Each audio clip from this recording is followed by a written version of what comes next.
Welcome back to The Blueprint. Today we have a very special guest, Pete Hellie, with us, and Dr. George Taylor, that you all are probably very used to, right, George? Probably a little tired of me, but I had to be here for Pete. This is a big deal. So happy that you took the time. I'm very excited that you're here. Thank you for the invitation. It isn't very often that people invite insurance people to come and talk about different things, so I'm pleased to be here. It should be a good time. Awesome. Pete, can you tell us a little bit about yourself? So where you're from, where did you grow up, and the company you're with? Okay, so I haven't really got too far from home. Grew up on a farm between Cottonwood and Hellie Falls, just down the road a little bit. Came to SMSU. I was SSU then, and business administration major. Was able to get a job in Cottonwood at the bank for 4 years in town, and then in the 80s, that was a little bit interesting time to be ag loan banker. And then was at Norwegian Mutual for 20 years. They're the old company in town. They started in 1879, but they were in the North Star building. And then I went to North Star at the end of 2015. That's awesome. Oh, well, we kind of talked about it before we started the podcast. Did you grow up thinking you would be an insurance, work with insurance? No, How did that happen? No, didn't, but it was a local company, and they were looking. So my time, on being in the bank, so that you get noticed a little bit. And I've told people I'm running out of places to work in Cottonwood now because there isn't that many. It's a town of 1,200, as you know. It's a very small town. Yeah. But then worked at Norwegian Mutual for a long time, and it was small company. There was 3 of us that worked there. It's more of a county mutual, you might say. It works in about 7-8 counties locally, and I did a little of everything there. Did the claims, the payroll, the reinsurance, the investments. So then when I moved to North Star, you add a couple zeros, it's a bigger operation and a lot more people. So that's where you got your feet wet with all the insurance world. Yeah, so that's part of it. I will say too, my mom worked at North Star for over 20 years, almost 25 years. She was a personal lines underwriter there, liked the job. Growing up on a farm too, I was never very good at the farming side of things. I was good help, but I couldn't fix anything, and that just wasn't my thing. So I was looking for something else. So that's sort of how I got into the insurance field. They talk about it being an accidental career, but I did know somebody that was in it, and of course, a lot of people that lived in Cottonwood would work at North Star. Mm-hmm. So how many locations you guys have right now with North Star? So North Star Mutual is based in Cottonwood, and that's our only location from the home office. We work with independent agents throughout Minnesota, North and South Dakota, Nebraska, Iowa, Wisconsin, Kansas, and Oklahoma. So they're our sales people. So we don't do the sales out of Cottonwood. So it's one location. We do the underwriting, the accounting, the billing, the claims work, all that comes out of Cottonwood. Can I ask a couple of questions? Of course. So coming from banking and going to the insurance industry, aside from the fact that there were a couple more zeros, like what other knowledge gaps did you experience? And then how did you mitigate those gaps to bring you up to speed? Well, the banking side of things was interesting. It's still a risk management. It's probably a little bit different. You're still evaluating risk, but from a different standpoint.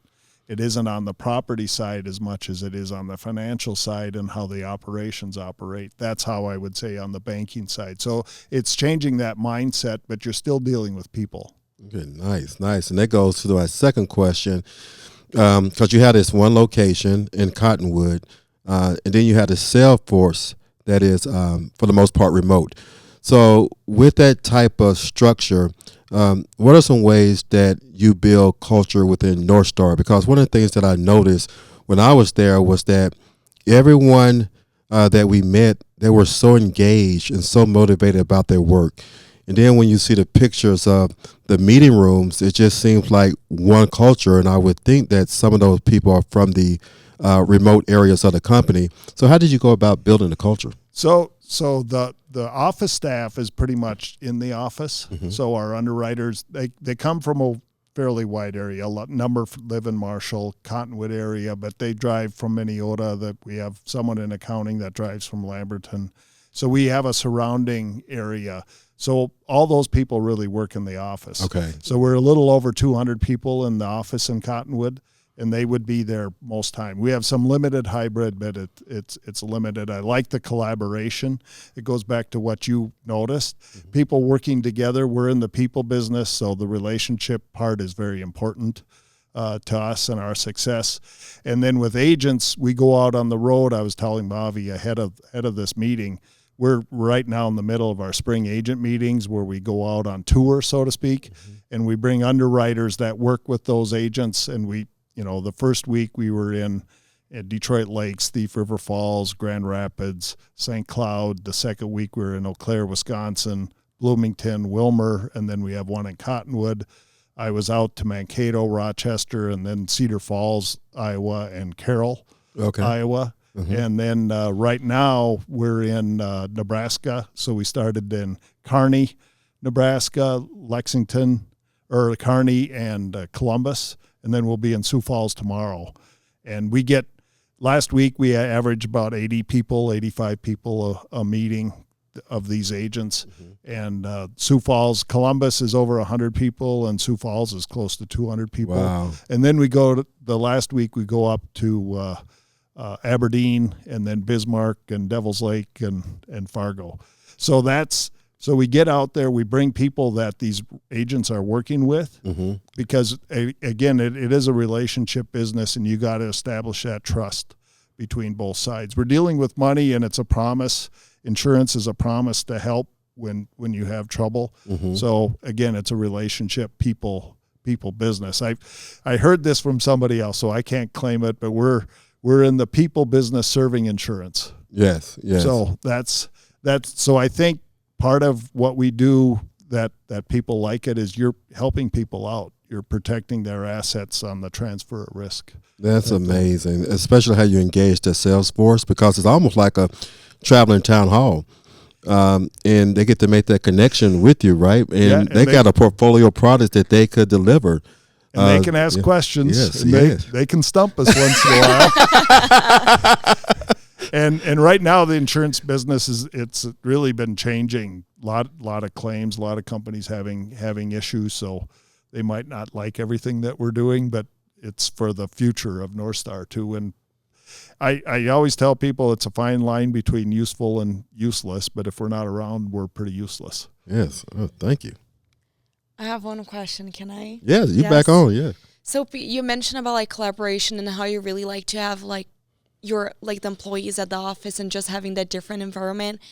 I did my little study, and I know you became the CEO in 2020. So that was right in the middle of the pandemic.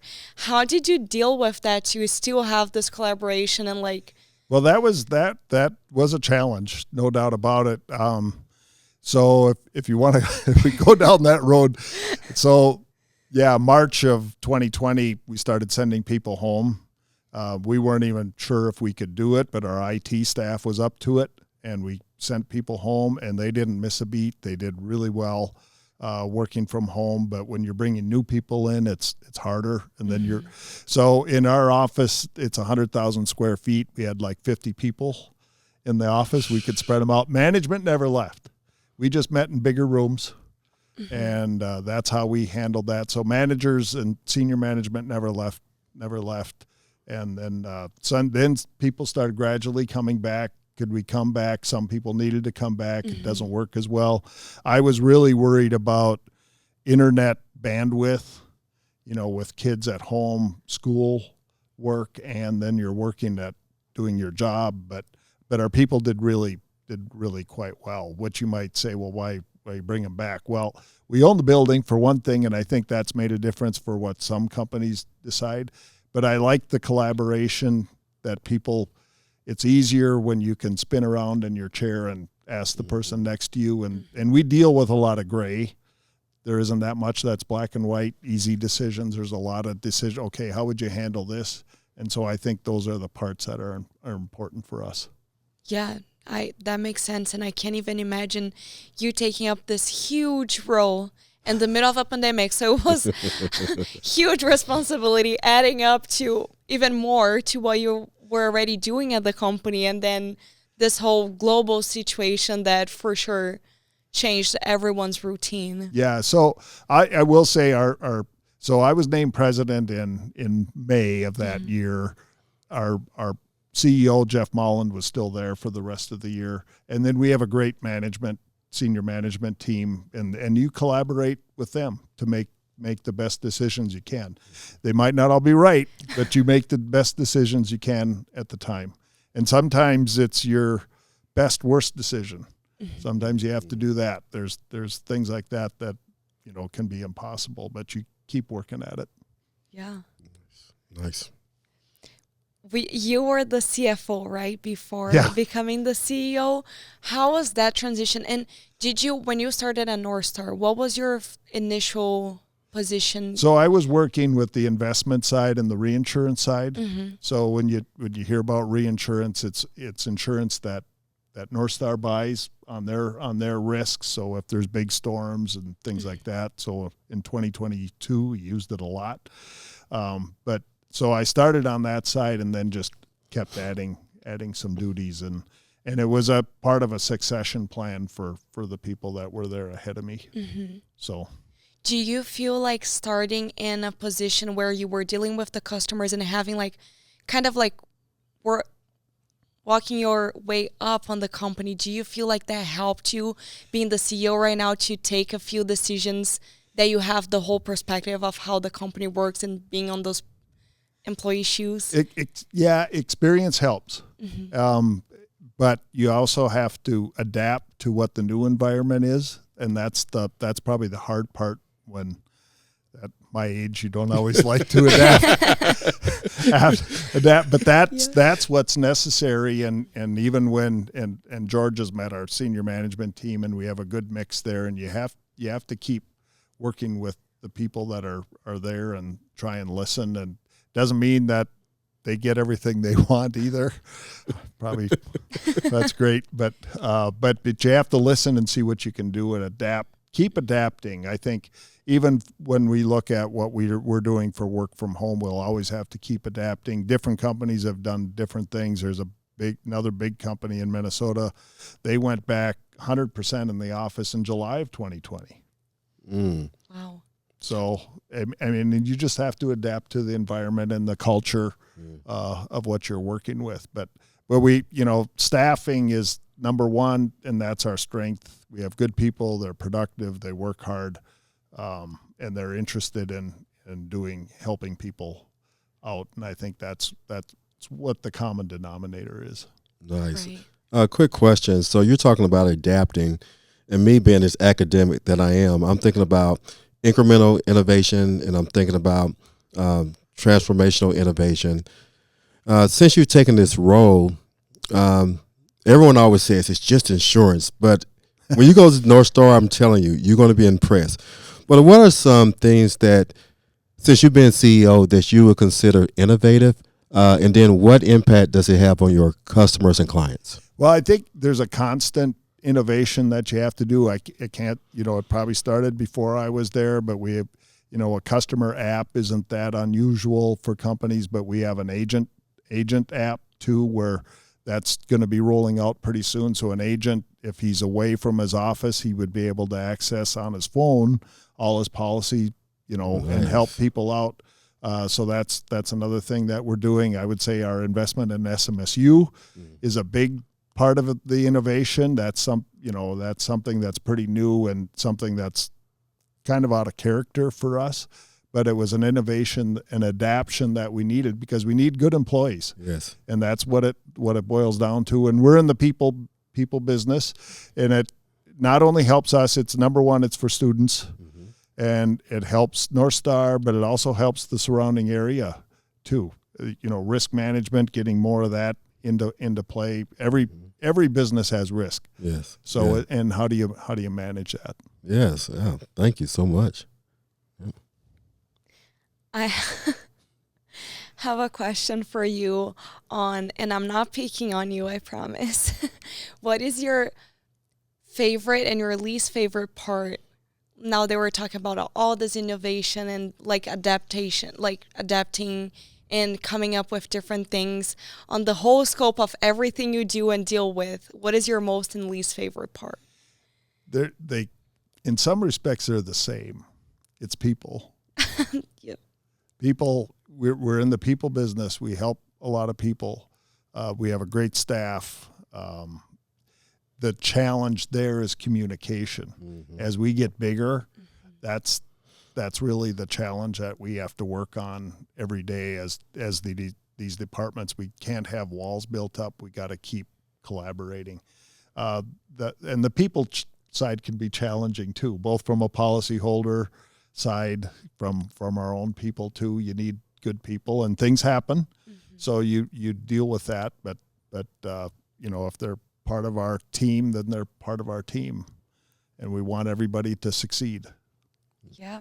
Now, about you just mentioned the partnership and like with SMSU. Can you tell us more? How did it all started and how did it happen? What was the process? Yeah, so it was, President Kamara had talked to us about some different funding options or opportunities, as he should, as the president. My brother was a president of a college out on the West Coast, so that not unexpected that's what he was doing too. So he talked to us about some things, and I talked to our board about it, and they kind of, the board, I'll give the board credit here, they kind of said, well, what are their thoughts on the School of Business? Is there something we could do that way and start creating a pipeline of some sort? And we have a number of SMSU grads at North Star now. I think it's over 60, or right around 60. So, and that was how that started. And then it took some time. If you ask President Kamara, it took probably longer than he would have liked. It was a couple of years and back and forth, and how can we make this work for both of us and be protecting on both of us, because it's a partnership. It has to work for both of us. Right. So far, we're very pleased with how that's worked, but that's sort of the background there on how we put it together. I want to jump in this one. That's a great answer. Because you have direct benefit, and the direct benefit would be the pipeline of potential employees that get exposure to North Star. But like, what are some indirect benefits that you either thought of, or now that we're in the process of this partnership, may not have thought of, that you may see come from this relationship? We're 13 miles away from Marshall, and a lot of people don't know about us. There isn't a lot of other reasons that people drive to Cottonwood to see us. The high school or the school is very good, but that's on the other side of town, so they probably don't even notice us. But I think we've gotten a little more publicity based on that. Get your name out there a little bit more. You get recognized for some things. The chamber was good to recognize us last year. It just gets your name out there and helps recruiting overall, and not just from SMSU. Yes, that's such a big deal, and it's so exciting to see students come into my office. We just came off academic advising. I'm giving the students their courses, and I'm like, "What do you want to do?"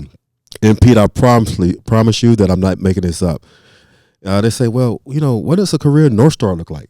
Yeah, well, we have opportunities. Yeah. We have opportunities. We have good benefits. We have 401k and a pension program.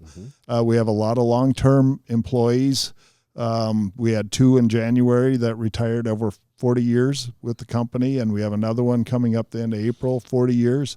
So I think that goes back to a little bit on the culture side of things, but we try to work with people and keep it an interesting job and a rewarding career. Yes. Okay, Mav, I'm getting a little excited, but I promise I'm going to be quiet after this question. Well, for a little bit. So there were so many high potential employees, and like I shared before we got on the camera, the students really connected with your, what we call in the HR world, high pos. And I guess my question to you is, like, what do you consider North Star Mutual Insurance Company core competencies? Like, what does it do better than most other companies in your perspective? That's a great question. What do we do better? You know, I think it's still its attention to people, and working with agents and being as transparent as you can when you have to make some of those tough decisions, and telling them what's going on in the industry, that kind of thing. I think that helps. The collaboration side, I think, is good. We hold agent advisory councils both in Minnesota and in the outstate, where we get a group of agents in, and what can we do better? And we've implemented things that they've brought up, and it isn't always the great big things. A lot of things, it's the small things, and they just kind of add up. And you have to keep trying to do that. You have to be accessible, personable, and then you have to communicate the best you can. Nice, thank you. Can I? Yes, you're in. You're on. Sorry, just checking. This is great. And I know that right before we started too, George was talking about like how his class did a tour, and I did a tour with the Student Alumni Association, and it was like so nice. Like, I think that's a big piece too, to get like students exposed. And you guys have a pretty nice building.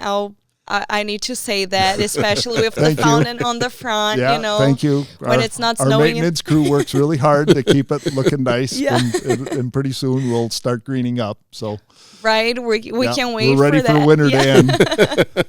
Yeah, so I think that's huge. And from the student perspective now, and you being the CEO, what would you tell students they are looking for to either being a CEO or to having a very successful career? What tips would you give them? Well, to me, it kind of still boils down to, you know, work ethic, being open to things, being curious, asking. And I tell our managers this a lot. You know, when you have a new employee, you know, ask them what their perception is. New employees should be asking, why do you do it like this? And if the answer is because we always have, that probably isn't the best answer. It's because here's the reasoning behind some of that. So again, curious, be a good person, be someone you want to work with. You know, it goes back to the golden rule. I would say if you know, treat people well and they want to be around you, and then keep working at it and be curious and study hard and expand that knowledge base the best you can. Knowing a lot about, or a little about a lot of things, is not a bad thing. And when you go to work somewhere, they'll train you in on the specifics. Mm-hmm.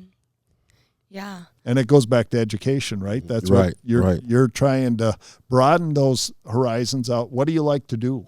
Mm-hmm. And if you like working with people, if you like, then find that kind of job, and it's work. You get paid, but it's not really work. You're gonna enjoy it. When did you know that you wanted to stay in the insurance business? Well, I've enjoyed it always. You know, some days are better than others, of course. But I've always enjoyed it. It's local. I'm from the area. Besides, and then when you have a great group of people to work with, that makes a lot of difference. So if you can enjoy it from that standpoint, and we have good management team, and that's what I work with a lot, and then good employees too. So no reason to switch. Right. So from the beginning of the podcast of like, why would anyone choose insurance, to now we went long ways, right? Wow. Yeah. So North Star, if you know, when you talk about North Star, what do we do in the insurance business? It's putting people's lives back together. If there's fire or wind, storm, tornadoes, hail, and you're seeing that now out east, they're getting more activity, but we do that. We're our total gross premium will be $800 million or a little bit more at the end of the year. We're over 400,000 policies between our states. So Minnesota, and we're mainly a farm-based rural writer. and that helps us in some respects too. But auto, homeowners, farm, small commercial are all things that we do. Yeah, you beat me to my next question, because I'm going to ask you to share with our viewers and listeners, like when you think insurance, I'm just thinking home and auto. Mm-hmm. But when I saw Pete and his team present, I was like, oh, this is a pretty big deal, especially as it pertains to the rural areas. But in our environment, things are always changing. So, like, if you take your environment that North Star Mutual Insurance Company operates in, like, what are some things that are going to perhaps impact the insurance industry? And then how will North Star Mutual Insurance Company respond? So, and probably people don't like to hear this, but with the amount of storms and types of things that we've had, it causes rates to go up. Mm-hmm. The other thing is inflation. So the repair costs from 2021 on hail damage was up 40%. Well, that has to come from somewhere. Mm-hmm. And so our underwriters, of course, are looking at when we're accepting risks, what fits. Mm-hmm. You don't want things with existing damage or that would be more prone to loss. So that's what we owe it to our other policy holders to make that evaluation. And so that's how we work with that. The other part that fits into that is reinsurance.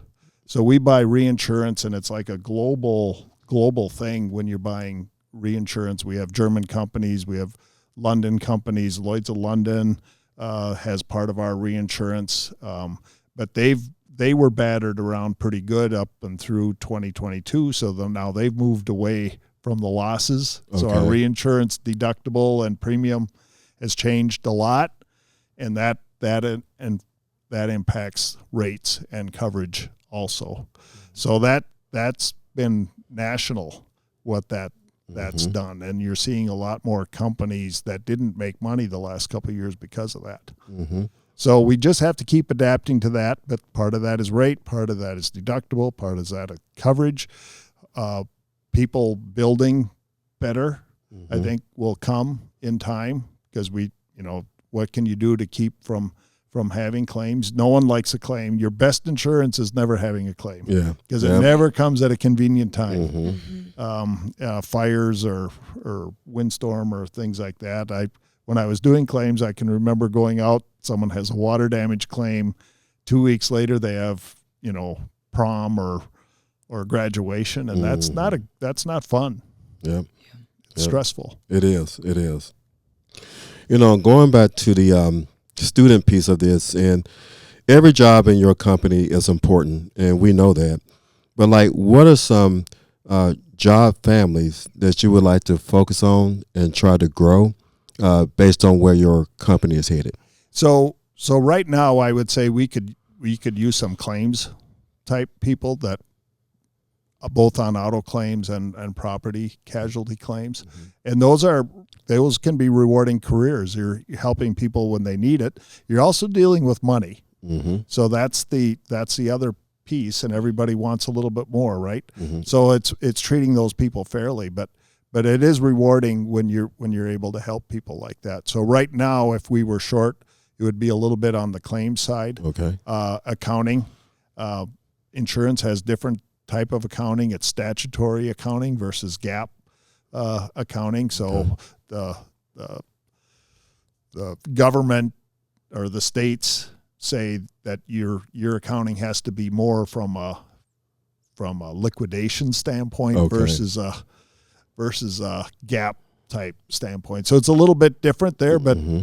but it's very consistent in how we put those numbers together, and all the companies have to do it that way. So accounting, underwriting too.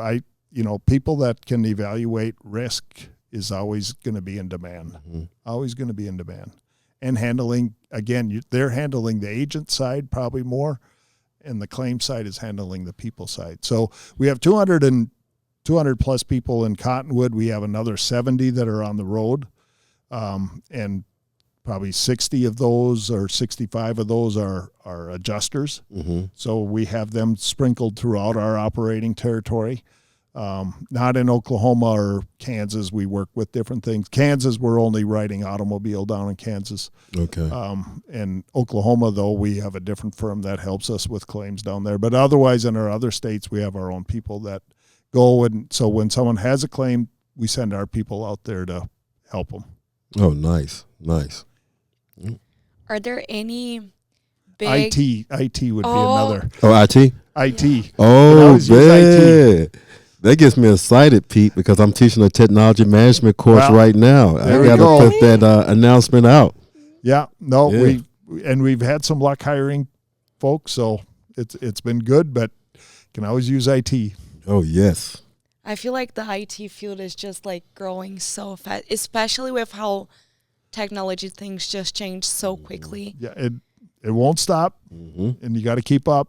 And a company like ours with legacy systems, and we're rewriting things so we can understand our own data better. I think that's going to be important going forward, and we're making good progress on that. Oh, nice. Yeah. Marvin, that's my secret passion. It's technology. Is it really? Yeah, my MBA is in technology management. I didn't know I that. could literally talk here for an hour or two on just technology. I mean, just keeping up with IT architecture changes, and now we got the cyber threats. That in itself is a big deal. Then you're talking about the people that can actually do the coding and actually do the work. Then your network securities. It's a lot. We have all that. Yeah. We have all that. Writing our own programs, and like I said, when it goes back to the portals and the apps and things like that, so policyholders can set up a portal, and then they can set up their payments and see all their policies if they have more than one in one spot. That all comes from our folks. Yes, yes. That's awesome. Yeah. I'm sure. And you have a lot of SMSU students too, right? Right. So I'm sure they're getting like an amazing experience just. Well, right now we have 3 interns. Awesome. Your roommate. Yep. Yeah. Juliana. Yeah. And then Noah Chamberlain and Lance Mosley. Yes. Yeah. So, and they're and Noah's in underwriting, Lance is in auto claims and marketing for Juliana. Yeah. So, and we're keeping them busy, and we'll visit with them because I told them when they started, you're our first ones. We need feedback. Right. What's working, what didn't work.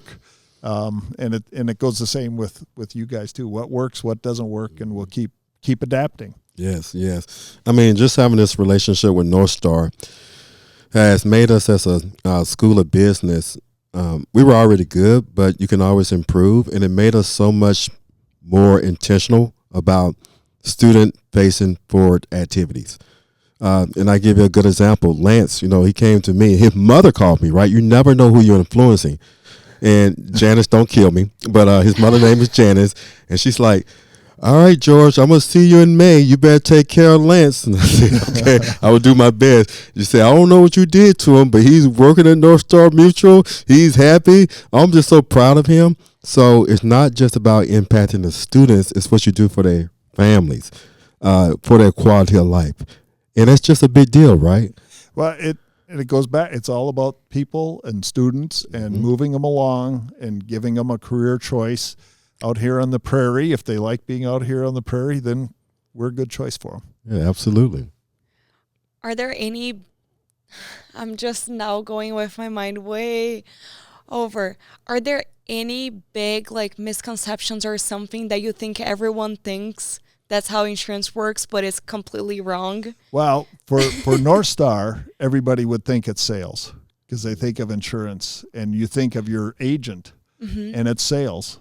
And we don't have sales at North Star. You're always selling yourself, I guess you could put it that way, but we're in the valuation business. We're in the risk management business.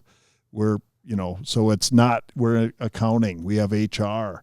We have mailroom people. We have people that do the maintenance of the building, all those different things. And they don't think of insurance in that context. They probably think of it as I pay a lot of money for it and I don't get anything. They're one accident and they're done with me. Yeah. I mean so you get some of that misconception, and then some of the big company advertisements probably don't do us any favors either in some of those aspects. In some cases they do, but not in all of them. now completely different direction, but that's what I hear from, well, not just Juliana, but I had other friends that worked there over the summer, and I heard from them that you guys sometimes have breakfast, and I know you guys have a gym room. Do you think that really, like, I'm sure that really helps on the employee satisfaction too, just to have, like, just to have those, like, we've always had, like, we have some break times, and we set out food and different things, both in the morning and the afternoon, and there's coffee there all day, and there's juice, and there's things like that. And when we have big groups in, when, about once a quarter, we have everybody in the office and give them an update on things, and it allows people to get together. And we usually serve a meal with that too. I think that's just important. It's people getting together and having a dinner or lunch together is a good positive thing overall. Yeah, and I feel like right now we are in such a time where, like, the mental health is being way more aware at this point, and we hear so much about burnout and being people, and how many employees are stressed out with work, and then productivity goes down, and it has so many tiny points that will affect that, and that will have big impacts on the company, that just like when they told me that, I'm like, North Star is hitting those points to make sure their employees are happy, right? You're in a competitive environment, so you have to do what you can. Yeah. That's a tradition that we've had, that we've carried over, and I think there's fruit and things like that besides the granola bars, but there's, once in a while we'll bring rolls in and have some fun with that too, or cake and retirements and things like that. So that works well. I was going to say something else, and I forgot it. Yeah. Well, I mean, while we're on this subject, because that was such a great question, Mavi, work-life balance is a big deal. And when we're looking at the high potential employees, everybody that we saw, there were 3, were able to communicate how North Star Mutual contributes to work-life balance overall. And that says a lot for your middle managers as well as your executives. They say, yeah, you're here to work hard, but we also want to make sure that you take care of yourself. Can you tell us a little bit about your personal philosophy when it comes to work-life balance? Well, yeah, I think we've always strived to have that work-life balance. If you'll notice, North Star, we're kind of on a 40-hour work week, and that goes for pretty much everyone. There's some people that put in more time than that, but I think it's important to have that family time and that home time. We have a volunteer day. If you want to volunteer, we have we pay for that for I think it's 8 hours a year for something like that. And then, using your vacation is important for positive things. We want people to be able to do that. Part of the reason that we need to increase staff is so when they come back, they don't have piles of work waiting for them, because that's not a good mental health. And we have work to do on that side of things. We've always run a little bit on the leaner side, efficiency side, and so now we got to build up some of that things. As we get more employees, you just have to build up that strength behind people. Nice. So, and that creates opportunity for people too. What I was going to mention, another benefit that we do is we work with Your Money line, and it helps people with money if they have questions on money, and it's some place that doesn't sell anything, and you can call them up and you can get advice on investments or wherever you're at, student loans, retirement type things, and that's a free benefit for our employees too. Oh, nice. That's awesome. Nice. Yes. Yeah. Yep. Because that's where a lot of the stressors can come from when you talk about mental health too. That's always a huge piece in balancing that, and probably coming right out of college, that's important too. Yeah. How do you see yourself dealing with the work and life balance? Like, how do you make it work? Well, you I guess you just make it work. Good family life. Great wife, that helps. That helps a lot. Have a dog, that's good too, because you got to get out and walk. Yeah. All valuable. But yeah, you're always. So I watch the weather a lot, at first thing I look at in the morning is where are the storms, or is there storms in the forecast, and what are those going to be? Not that you can do anything about it, but that's usually hail would be our biggest risk from that standpoint. So you worry. If there's worry, it's about people, and because you want everybody to do well. If we do well, it's better for our policyholders because then rates are more stable. It's better for our people. It works all the way around. So yeah, I seem to be able to get through it okay. That's good then. Everybody has stress. It's just, absolutely. That's all part of it. But if I worried about things, it would be on the people side as much as anything. Yeah. I'll take notes. Get a spouse and a dog. Well, so one of my, I'm a long-suffering Viking fan, and when it goes back to Bud Grant, I think he said, why did you have success? Well, you need a patient wife, a loyal dog, and a great quarterback, and not necessarily in that order is how he said it. No, that's pretty great. It's support systems, and that would be true for I think for everybody, whether it's your friends, having good friends, having people that you can count on. I think that's the important part. Yeah. Well, I think we're at the intersection between being a good human, taking care of yourself, but also being a part of a great company. So I have a fun question that just came to my mind, Pete. What are 2 to 3 personal goals that you have just for being the great person that you are? And then what are 2 to 3 big, hairy, audacious goals that you have for your company?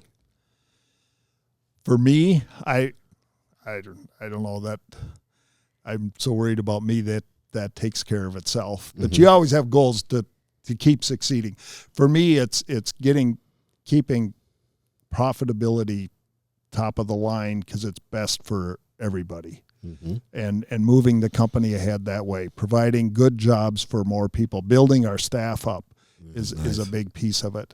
And education, the leadership side of things, I think we all need that. The managers, working with managers, make everybody a little bit better. The more we can do that, the better. And I think then that takes care of any personal goals that I have. If you got that working the right way, then the rest takes care of itself. Oh, nice. Of course, I'd like to see the Vikings win a Super Bowl sometime, but I know we have Packer fans at the office, and they'll laugh at that. So maybe next year, right? Well, no, it won't be next year. No. Ken, on the goal side, was there any on your whole? I don't even know how to say that word. So trajectory. Yes, thank you. Was there something that you achieved that you didn't expect, or something that it's really remarkable for you? I didn't expect to be president and CEO. That was probably not even my goal, really, coming into it, but it worked out that way. And again, part of it was having the variety of experience that I had probably made the fit right, and timing. Got to be a little bit lucky. Yeah. Right. Got to be in the right place at the right time. Yeah. So that would be part of it. Well, before we go, we got to give Pete an opportunity of how people can find them. Oh yeah. Find North Star Mutual. So I will say, and Marcy mentioned this before I left, is we have 6 internships this summer. The apps just closed for those April 1st, and we have a lot of them. So we're getting the word out there, and not all from SMSU, but a majority of them, I think, from SMSU. So that's good. But we'll have internships in the fall. Check the career page at northstarmutual.com. Nice. There's career page. There's a spot for internships. I think the end of June, early July is when we'll be posting for our fall internships. That's been a great success. And again, we'll learn from those people. We have jobs open now. If you're looking, sometimes it's just summer help, and that can be a variety of things. You can be in the mailroom. You can help in different departments just for the summer. That wouldn't be the internship type, but we have room for people like that. So check out the northstarmutual.com page. Yeah, that's what I'm talking about. Yeah, thank you. There's my advertisement, right? Yeah. So you'll send me the bill. We'll give you a discount this time. Okay, this time. All right. I'm glad you joined me today. Thank you. Oh, I had so much fun. I mean, the team is great. And I'm not just saying that. I'm a people person. So before I was a professor, I taught human resources, and I was also a human resource director for 24 years. I was in the Navy.